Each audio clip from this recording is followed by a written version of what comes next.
వైఎస్ఆర్సీపీ ప్రభుత్వ హయాంలో bulk drug park Andhra Pradesh రాష్ట్రానికి మంజూరైంది. ఈ బల్క్ డ్రగ్ పార్క్ కోసం దేశంలో 17 రాష్ట్రాలు పోటీ పడితే దక్షిణాది రాష్ట్రాల నుంచి బల్క్ డ్రగ్ పార్క్ సాధించిన ఏకైక రాష్ట్రం ఆంధ్రప్రదేశ్. అప్పట్లో ఈ బల్క్ డ్రగ్ పార్కును టీడీపీ తీవ్రంగా వ్యతిరేకించింది.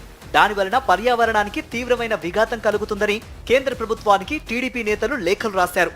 కాకినాడలో మొదట ఈ పార్కును ఏర్పాటు చేయాలని రాష్ట్ర ప్రభుత్వం భావించినా అక్కడ బల్క్ డ్రగ్ ఏర్పాటు చేయడానికి వీలు లేదని స్థానిక టీడీపీ నాయకులు నిరసనలకు దిగారు.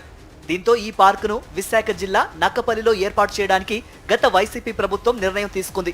సుమారు 2,000 కోట్ల రూపాయల విలువ చేసే ఈ ప్రాజెక్టుకు 2,000 ఎకరాలను నక్కపల్లిలో అప్పటి వైఎస్ఆర్సీపీ ప్రభుత్వం కేటాయించింది. బల్క్ డ్రగ్ పార్క్ ద్వారా రానున్న రోజుల్లో సుమారు 12,000 కోట్ల రూపాయల పెట్టుబడులు వస్తాయని, 50,000 మందికి పైగా ఉద్యోగ ఉపాధి అవకాశాలు లభిస్తాయని అంచనా వేశారు.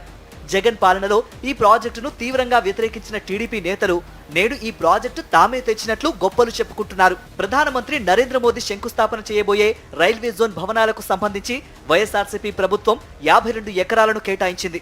గత ఏడాది జనవరి నెలలో ఈ భూమిని రైల్వే శాఖకు అప్పగించింది.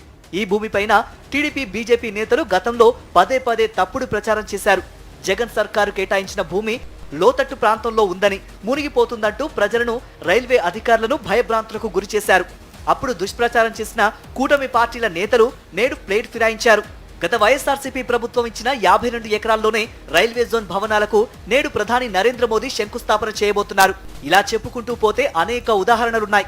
గత వైఎస్ జగన్మోహన్ రెడ్డి పాలనలో తెచ్చిన పరిశ్రమలను, రూపొందించిన విధానాలను, తీసుకున్న నిర్ణయాలను తమవిగా చెప్పుకోవడానికి చంద్రబాబు, లోకేష్, పవన్ కళ్యాణ్ పోటీ పడుతున్నారు. కూటమి నేతలకు నిజంగా రాష్ట్ర ప్రయోజనాల పట్ల చిత్తశుద్ధి ఉంటే వాల్తేర్ డివిజన్తో కూడిన రైల్వే జోన్ తెచ్చి తమ నిజాయితీని నిరూపించుకోవాలని రాజకీయ విశ్లేషకులు అభిప్రాయపడుతున్నారు. అటువంటిదేమీ చేయకుండా గత వైఎస్ఆర్సీపీ ప్రభుత్వ హయాంలో తెచ్చిన ప్రాజెక్టులు తమవిగా చెప్పుకోవడం అసమర్థతే తప్ప మరొకటి కాదని వారంటున్నారు.